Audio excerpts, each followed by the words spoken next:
Como que você analisa a ligação do bolsonarismo no Distrito Federal? Ele ainda está vivo, ainda está muito presente?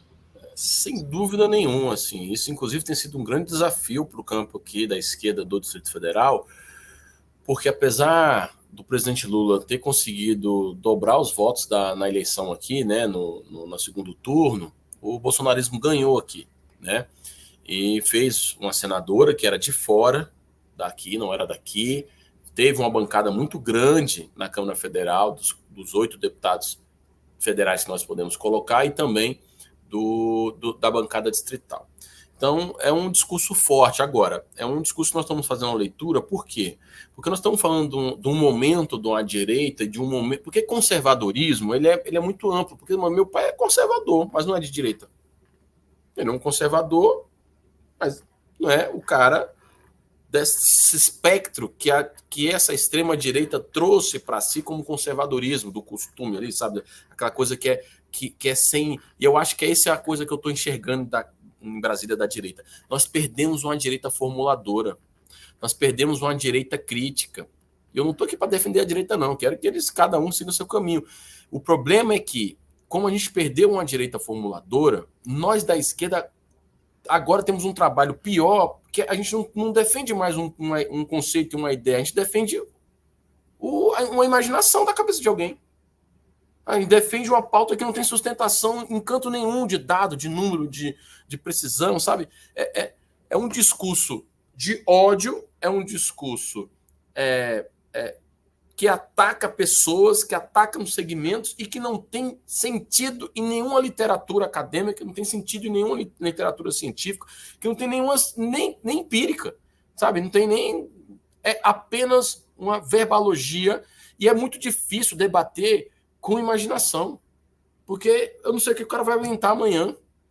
Então, às vezes a gente fica aqui se deparando e pensando, cara, do que nós estamos perdendo tempo com essa extrema-direita? E não é de propósito, eles fazem isso sabendo o que eles querem, a gerar desinformação, a gerar uma mise-en-scène de algo que não existe, mas que às vezes o povo, tomado muitas vezes pela fé, e aí tem a questão religiosa, que nós perdemos esse campo aí de entrada, que utiliza muito mais esses medos, introduz culpa na população e que gera toda essa problemática de ódio, toda essa problemática de retrocessos da política pública. É importante as pessoas dizer que a democracia não é só o voto. O voto é uma instância do processo democrático. A democracia ela pressupõe, inclusive, o respeito à diversidade, o respeito ao contraditório, o respeito a pensar uma política com equidade e não com igualdade, sabe? Então, assim, aqui em Brasília, a massa periférica ainda, pela lógica conservadora, mas atrelada a esse campo, que é um campo que nós estamos perdendo no debate, tem feito eles crescerem. E eles crescem exatamente naquilo que a gente não consegue responder, porque não existe o que responder, Fernanda. Como é que eu vou responder, sabe, kit gay na escola se não existe? Os caras inventaram isso, a população acha que existe, apesar de ninguém ver, e nós temos que ficar enfrentando, gastando energia com uma coisa que não existe. Enquanto o que existe, que é um encarceramento em massa, que é o empobrecimento da população, que é o fim dos benefícios, que é o fim da bolsa permanência na universidade, exclui a massa periférica, que é o problema do desemprego, a gente não consegue debater. Porque quando você chega para a população, não, mas o problema está numa coisa específica, né? no tal ideologia de gênero nas escolas. Onde está isso? Qual escola está lecionando isso, sabe? Vamos visitar as escolas para ver qual escola. Não, isso tem feito, inclusive, feito com uma parte da nossa população não prestigie mais o professor, enfrenta o professor, não valoriza a escola pública, sabe? E aí gera toda uma certa de violência. Essa direita é violenta. E nós não podemos permitir que essa turma cresça. Aí é um desafio nosso. E aí, Fernanda, nós não vamos conseguir romper mantendo o que nós estamos fazendo enquanto esquerda, que é se reunir nos mesmos lugares, que não são as periferias, realizar atos que não são nos lugares onde a classe trabalhadora está, não descer para dialogar na ponta e voltar ao que nós já fizemos historicamente. Nós é que somos movimentos populares de bairro. Nós é que estávamos inseridos na religião também. né? Obviamente que nós defendíamos que a religião tivesse o papel dela lá. Agora não. Olha o tanto de pastor que estão inseridos nas câmaras aí, pregando dentro de câmara, fazendo discurso religioso, que você olha na Bíblia e fala, onde é que está escrito que esse cara está falando? Não, eles nem citam Jesus. Pode pegar. No ato da Paulista aí, todos que falaram de tudo, menos Jesus. Por quê? Aí é uma coisa que nós precisamos entender. Não é por acaso, é uma estratégia. Eles não querem recorrer que a massa deles diga, tá usando o nome dele em vão. Não. Então eles jogam a mise-en-scène, jogam a introdução de culpa, colocam a responsabilidade na massa e diz que nós é que queremos destruir o que eles chamam de família, que na verdade é só pegar aí, não sei qual família que eles estão tratando, né? Que a família mesmo que a gente conhece aqui é a família que gera dor. Por quê? É uma maior incidência de exploração e violência sexual no Distrito Federal, das 70% das crianças foi na família. Então nós estamos defendendo que família? Essa família? Do pai, do neto, do tio, do avô, da mãe, que faz violência sexual com a criança ou adolescente? Essa família, aquela família que tem o pai, o cara que é agressor, que mata a mulher, em nome, sabe? Então, assim, esse discurso é machista, é misógino, é um discurso de violência e de ódio, e que a direita se apropriou, e apropriou sem compromisso. Eles só se apropriaram porque sabem que eles se elegem por isso. Porque se você for ver a vida dessa turma toda, cai todos. Ontem prendeu um que fazia esse tipo de discurso no Congresso aí, tatuava, não foi? Fazendo violência política. Eu tive um debate com aquele Daniel Silveira na internet, aquele cara que... nós tínhamos que pensar uma política anti-cárcere, ele veio para cima de mim, está preso. Deve estar concordando comigo agora do que era uma política anti-cárcere que eu estava defendendo. Né? Essa turma, o outro delegado aí de São Paulo, da Cunha, que fazia toda aquela mise-en-scène também, não sei o quê, está aí agredindo a mulher. Essa turma, o que eles falam é o que eles fazem. Só que eles não vão assumir nunca. Então é nosso papel enfrentá-los. Seja com um chute na bunda, como o Glauber fez, dependendo da conjuntura, seja enfrentando no parlamento, mas também enfrentando nos movimentos populares e nas ruas, para não deixar essa turma crescer. Mas não vai bastar discurso, nós temos que estar presentes nesse território, nós temos que fazer o povo sentir que o que nós também pensamos dá resposta para eles na ponta. Sabe? Que o que nós estamos pensando, ele consegue ter o hospital funcionando, a saúde com atenção básica e primária ali funcionando, que ele vai ter a segurança, que a filha dele vai ter educação. Se a gente não responder a isso, nós vamos ficar presos num conceito conservador que eles inventaram de algum lugar e a gente vai perder um tempão sem conseguir explicar. Sim, Marcos, você inclusive colocou o gancho que eu ia te perguntar, que era em relação a esse episódio ao Glauber Braga. Ontem aqui no 20 News a gente teve a participação do deputado federal, deputado estadual, perdão, o Leonel Hadi. A gente falou sobre isso também, sobre o crescimento do extremismo, enfim. Como que você analisa esse episódio do Glauber Braga, essas táticas do MBL, e se isso parte de uma nova ofensiva da direita também? Porque a gente está vendo essa questão do Elon Musk contra a nossa democracia, enfim. A direita está se organizando para uma nova ofensiva e a gente tem que ficar de olho nisso? Total. E essa estratégia deles, eles já faziam isso desde 2018. É uma forma de dizer que nós é que somos os violentos, né?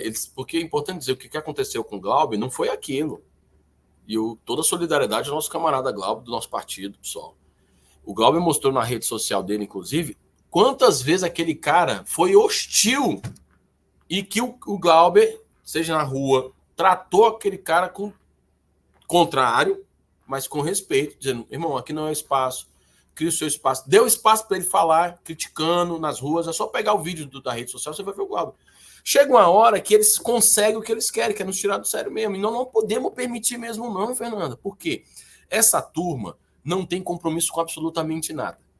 Essa é uma turma que tem problemas nas suas fases iniciais de vida, de criança, problemas mesmo, que reconhece na gente um campo de disputa e que vem fazer esse tipo de afronta porque eles esperam exatamente uma reação para eles lacrarem e alimentar esse nicho que a extrema-direita tem ganhado da desinformação, do discurso vazio, sem propriedade, né, que é só o debate do embate, né, de falar, vocês da esquerda querem o comunismo. Pelo amor de Deus, onde é que está um programa do PT é comunista? Aonde? Eu quero ler o programa. Nem o do PSOL é comunista.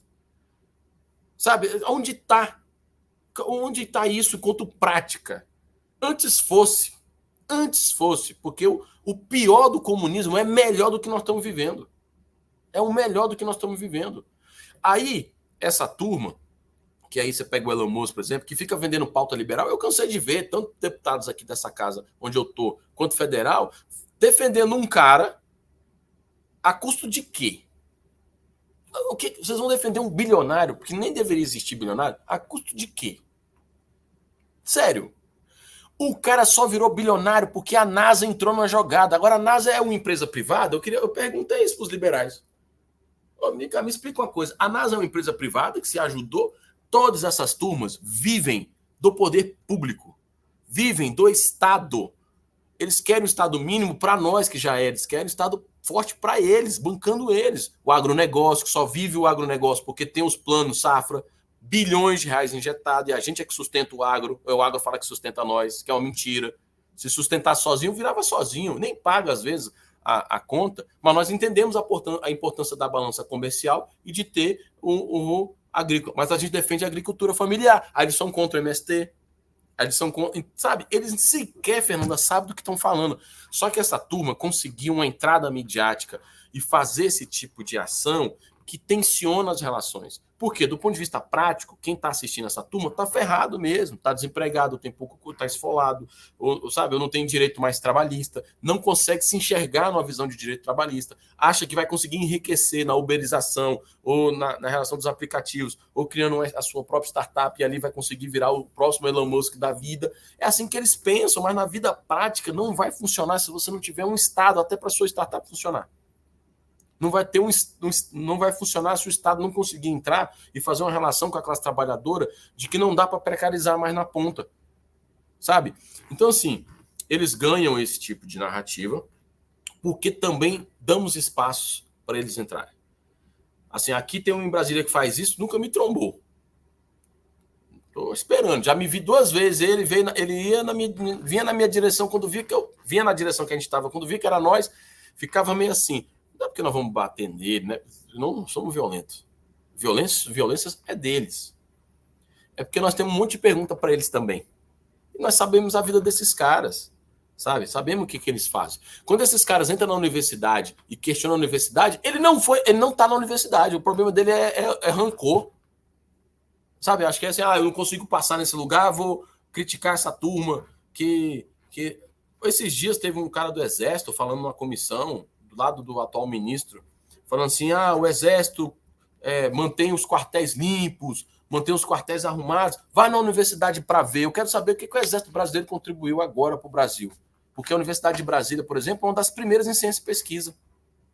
O Exército fabricou a vacina, porque poderia fazer, né? Tem um capital humano também imenso, não tenho dúvida. Tem tendas aí, expertise tecnológica tremenda. Mas não é nós que estamos produzindo isso. Cadê a produção tecnológica do Exército, então, para a massa? O que eles estão produzindo, então, que é melhor que a universidade, que não chegou na ponta, que a gente não conseguiu ver ainda? Sabe? Pelo contrário, tem um monte de guri aquartelado limpando casa de coronel. É isso que funciona. Porque as denúncias que chegam aqui dos que são dispensados ou não, é que durante a sua formação, ele ficou cuidando do cachorro do superior dele. Aí fica tudo limpo mesmo. Qual é o custo, né? Quando você fala do ponto de vista, qual é o custo? Então, assim, nós não podemos cair nessa esparrela. Agora, nós precisamos ter decisão política, né? Decisão política não se faz só com discurso, decisão política não se faz só com lei. Decisão política também se faz com priorização de orçamento. Nós temos que priorizar o orçamento para o que nós estamos tratando. Isso serve até para o atual governo Lula, que a gente ajudou aqui, fez campanha, que não dá para a gente por exemplo, não fortalecer novamente as nossas universidades e institutos federais, que estão em greve. Temos que fortalecer os profissionais, temos que injetar dinheiro na educação, porque isso sim dá o salto de qualidade, isso sim dá o salto de emancipação. E acesso a conhecimento ao ponto dessas pessoas conseguirem discutir e questionar, inclusive nós.